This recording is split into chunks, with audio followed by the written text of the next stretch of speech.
Je n'embrouille personne, Apolline de Malherbe face à un célèbre député, vive tension. Durant les repas de famille, les débats politiques finissent très souvent en échanges musclés.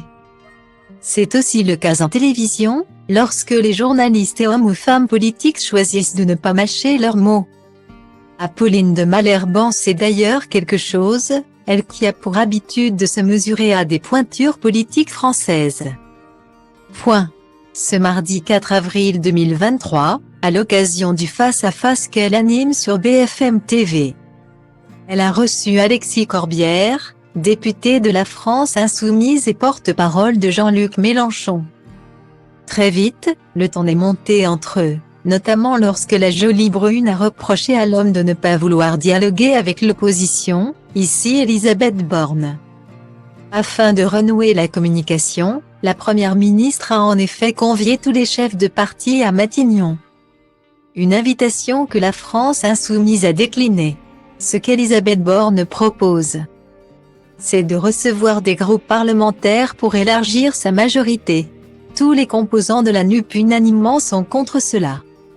Et personne n'ira parler avec Madame Borne, je ne vais pas lui faire perdre de temps. Je suis défavorable avec ce gouvernement, admettez qu'on a le droit de s'opposer dans ce pays sans être diabolisé.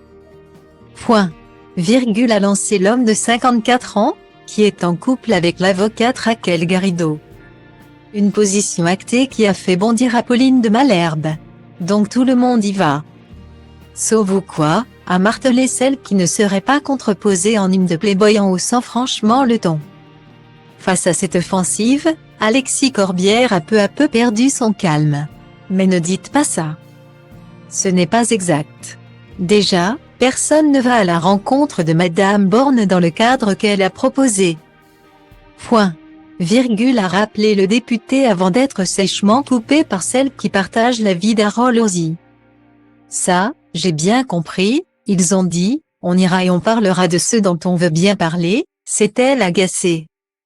Non mais n'embrouillez pas ceux qui nous regardent. Ce que vous voulez sous-entendre, c'est inverser la discussion. Que ceux qui ne veulent pas discuter sont les insoumis et qu'en quelque sorte, ceux qui sont ouverts à la discussion, c'est le gouvernement. C'est alors emporté l'homme politique.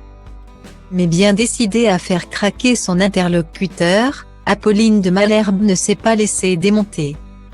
Je n'embrouille personne et vous le savez très très bien.